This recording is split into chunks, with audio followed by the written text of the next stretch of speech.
नमस्कार दोस्तों, स्वागत है आपका फिर से एक नई वीडियो में। तो दोस्तों आज हम सॉल्व करने वाले हैं मैथ के कुछ इंपॉर्टेंट क्वेश्चन जो आपके RWA के मॉक टेस्ट में पूछे गए हैं।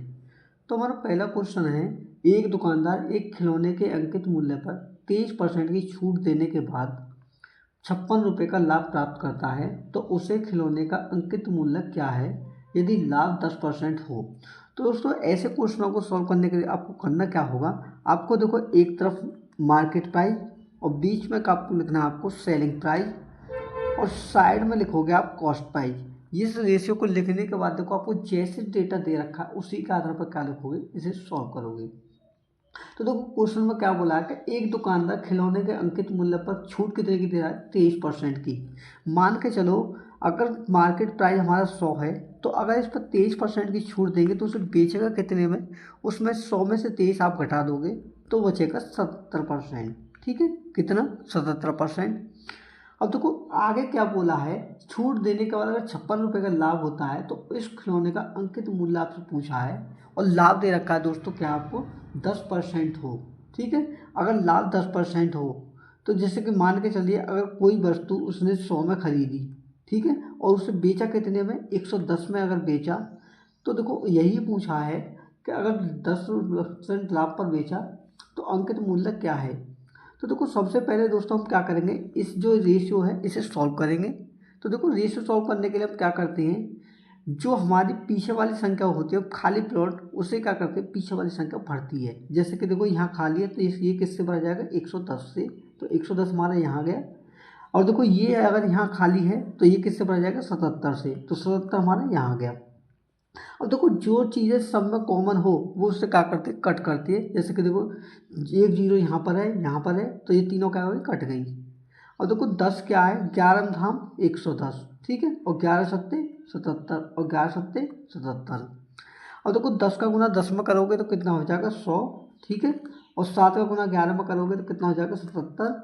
और अनुपात, और 7 का गुना 10 में करोगे तो कितना हो जाएगा, 70।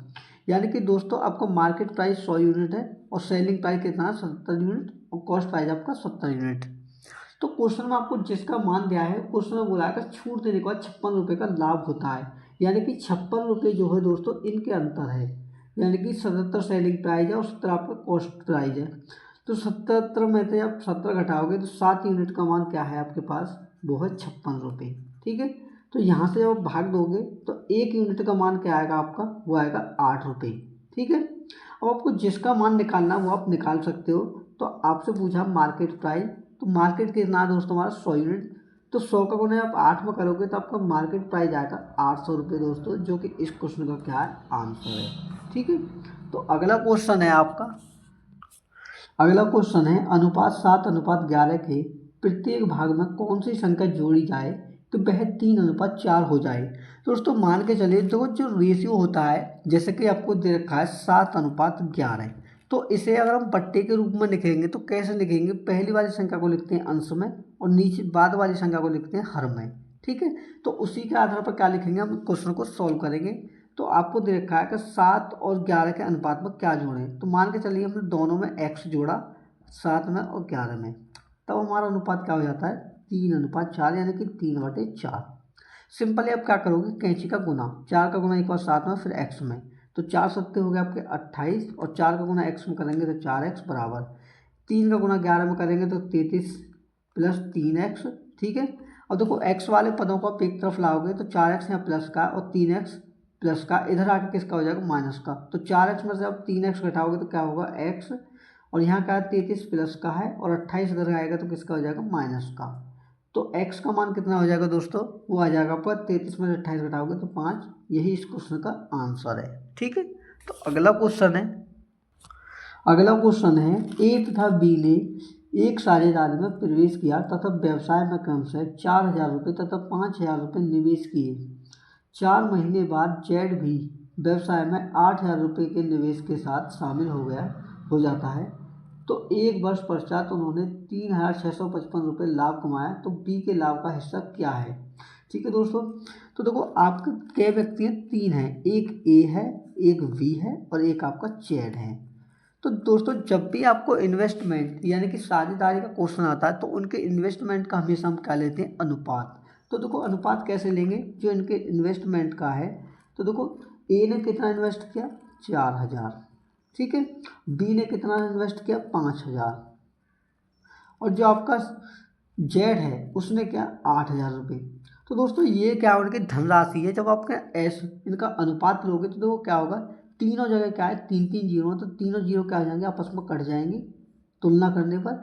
तो आपका इन्वेस्टमेंट का अनुपात आएगा 4:5:8। अब दोस्तों इसमें क्या करोगे आप, अगला स्टेप आपको करना होगा जो टाइम, इन्होंने कितने समय के लिए जो है धनराशियाँ इन्वेस्ट की हैं। तो देखो टाइम का अनुपात कैसे लिखोगे, तो देखो इसमें बोला है कि ए और बी ने पूरे समय के लिए क्या क्या इन्वेस्ट, यानी कि जब वर्ष के अंत में बोला जाए दोस्तों एक वर्ष की में, तो आपको क्या करना है, जिन्होंने पूरे समय के लिए किया है उनके लिए आप 12 लिखोगे, ठीक है 12, क्योंकि ए और बी ने पूरे वर्ष के लिए किया है। लेकिन जेड ने क्या किया 4 महीने बाद, तो 4 महीने बाद का मतलब है दोस्तों 12 में से आप 4 घटा दोगे तो कितने समय के लिए 8 महीने के लिए, ठीक है। अब सिंपली दोस्तों आप क्या करोगे, इनका आपस में गुना करोगे या फिर इनका क्या लोगे अनुपात। तो देखो अनुपात कैसे लेंगे, तो देखो 4 से भाग मैंने इसमें दिया तो 4 से करते हैं 12, 4 से इसमें भाग दे 4 से 12, और 4 से भाग इसमें दिया तो 4 दूनी 8, ठीक है। अब इनका आपस में गुना करोगे तो देखो यहाँ से हमारा प्रॉफिट का जो है अनुपात आएगा कि इनका लाभ का अनुपात क्या है। तो 4 का गुना 3 में करेंगे तो 12, 5 का गुना 3 में करेंगे तो 15, 8 का गुना 2 में करेंगे तो 16। अब देखो आपको जो टोटल लाभ दे रखा है कितना 3655 रुपये, ये कितने यूनिट का मान दे रखा है इन सभी के प्रॉफिट के योग का। तो देखो 15 और 12 कितने हो गए आपके 27, और 27 में 16 ऐड करोगे तो कितना हो जाएगा, ये हो जाएगा 43, ठीक है। और देखो ये तो 43 हो गया आपका। अब आपको करना क्या है, आपको पूछा है कि बी का हिस्सा कितना है, तो बी का हिस्सा कितना दे रखा है यहाँ पर 15, तो इंटू क्या करोगे आप 15 करोगे। तो दोस्तों इसके लिए आप सबसे पहले क्या करोगे, 43 का भाग 3655 में करोगे। तो देखो भाग करते हैं तो क्या होता है, मैं अलग पेज पर आपको सिखाता हूँ। तो देखो भाग करके मैं दिखाता हूँ आपको 3655 में 43 का, ठीक है। 3655 में 43 को मैं भाग करके आपको दिखाता हूँ। तो देखो मैंने 40 के समथिंग इसे माना, तो 4 नियम कितने हो गए 36, ठीक है, यानी कि 9 बार शायद आपका नहीं जाएगा, ये जाएगा आपका 8 बार, ठीक है। तो 8 ये कितने हो गए 24, 8 चौक 32, 32 और 2 कितने हो गए 34, ठीक है। तो देखो इसमें से घटाएंगे तो क्या जाएगा, 5 में से 4 घटाए 1, 6 में से 4 घटाए 2, उतार लिया 5। तो 43 पंजे कितने होते हैं दोस्तों हमारे, वो होते हैं 215, ठीक है। अब देखो ये कितनी बार कटा हमारा 85 बार, यानी कि 1 यूनिट का मान कितना आएगा 85 रुपये। तो आपको क्या करना है 85 में 15 का गुना, तो आपका सीधा बी का लाभ आएगा वो कितना है, ठीक है। तो 15 पंजे कितने हो गए 75 का 5, यहाँ से लगे 7, 15 मट्ठे 120 और 7 कितने हो गए 127, यानी कि 1275 रुपये जो होंगे दोस्तों वो बी का हिस्सा होगा, जो कि इस क्वेश्चन का आंसर है। तो अगला क्वेश्चन है एक धनराशि को पी क्यू आर एस के बीच 3:5:4:2 के अनुपात में बांटा जाता है। यदि क्यू को एस 1500 रुपये अधिक प्राप्त हुए तो आर का हिस्सा कितना है, ठीक है। तो देखो सबसे पहले हमें करना क्या होगा दोस्तों, इनका जो अनुपात दे रखा है, कितने व्यक्ति हैं 4 व्यक्ति, पी क्यू आर और एस, ठीक है। इनके जो हिस्से का अनुपात दे रखा है दोस्तों, कितना दे रखा है 3:5:4:2। और देखो आपको क्या दे रखा है कि क्यू और एस के जो बीच का अंतर है, यानी कि उनकी धनराशि में जो अंतर है वो कितना है। तो देखो क्यू जब हमारा यहाँ पर है और एस यहाँ पर है, तो क्यू कितना है हमारा 5 यूनिट है और एस कितना 2 यूनिट, तो इनके बीच का अंतर कितना है 3 यूनिट। तो उसी 3 यूनिट का मान दोस्तों आपको दे रखा 1500 रुपये, ठीक है। तो आपसे पूछा है कि आर का हिस्सा कितना है। तो देखो सिंपली मैं आपको बताऊं, आर का हिस्सा निकालने के लिए आप क्या करोगे कि 1500 को बट्टे में क्या करोगे 3 से भाग, क्यों, क्योंकि ये इसी का मान है, क्योंकि इन दोनों के बीच का अंतर बोला है क्यू और एस का, ठीक है। तो इन दोनों के बीच का अंतर कितना 3 यूनिट, और 3 यूनिट का मान है हमारे पास 1500। तो क्वेश्चन में पूछा है कि आर का हिस्सा कितना है, तो आर का हिस्सा कितना दे रखा 4 यूनिट, तो गुना करेंगे हम 4 से, ठीक है। तो देखो 3 से मैंने भाग दिया 1500 में, तो ये कटा 500 बार, ठीक है। और 500 को गुना जब 4 में करोगे तो आर का हिस्सा कितना आएगा दोस्तों, वो आएगा 2000 रुपये, जो कि इस क्वेश्चन का क्या है आंसर है, ठीक है। तो अगला क्वेश्चन है एक संख्या का 3/5वां भाग उसके 1/4 भाग से 35 अधिक है, तो वह संख्या है। दोस्तों ऐसे क्वेश्चनों को देखो मान के चलिए हमारी संख्या क्या है, x है, ठीक है। उसमें बोला है कि इसका 3/5, तो इंटू क्या करेंगे 3/5 भाग बराबर दे रखा है तो उसके 1/4 भाग से, यानी कि x का 1/4, 1/4 का मतलब है 1/4 से कितना अधिक है 35। तो अधिक के लिए क्या करेंगे प्लस में 35 करेंगे, ठीक है। और देखो सिंपली आप क्या करोगे, x वाले पदों को एक तरफ लाओगे तो देखो क्या होगा 3 का गुना x में 3/5 का x में गुना करेंगे तो क्या हो जाएगा 3x/5, ठीक है। उसी प्रकार x का गुना 1/4 में करेंगे तो क्या होगा x/4, और ये लेफ्ट साइड आके किसका हो जाएगा माइनस का x/4 बराबर क्या हो जाएगा 35, ठीक है।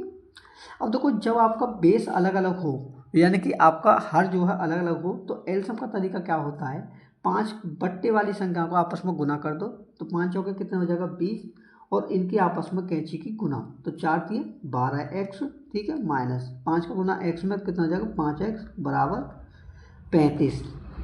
अब देखो सिंपली आप क्या करोगे, इस 20 का गुना करोगे 35 में, और जो जुड़कर आए x के इंटू में उसे ले जाएंगे पट्टी में, ठीक है। तो देखो 12 में से 5 कटाए तो कितना हो जाए 7x, तो देखो x बराबर क्या करेंगे 35 इंटू 20 का गुना 35 में, और जो घटकर 7 आया है उसे ले जाएंगे पट्टी में, ठीक है। तो 7 से भाग कर हमारे 35 में, तो इकट्ठा 5 बार, और 5 का गुना आप 20 में करोगे तो x का मान आएगा दोस्तों 100, जो कि इस क्वेश्चन का क्या है करेक्ट आंसर है, ठीक है। तो मैं उम्मीद करता हूँ दोस्तों सभी क्वेश्चन आपको अच्छे से समझ में आएंगे। दोस्तों अगर वीडियो अच्छी लगी हो तो वीडियो को लाइक जरूर करें, और चैनल पर नए हैं तो बेल आइकन को प्रेस करके चैनल को सब्सक्राइब भी कर लें। मिलते हैं एक और क्लास के साथ में, तब तक के लिए धन्यवाद।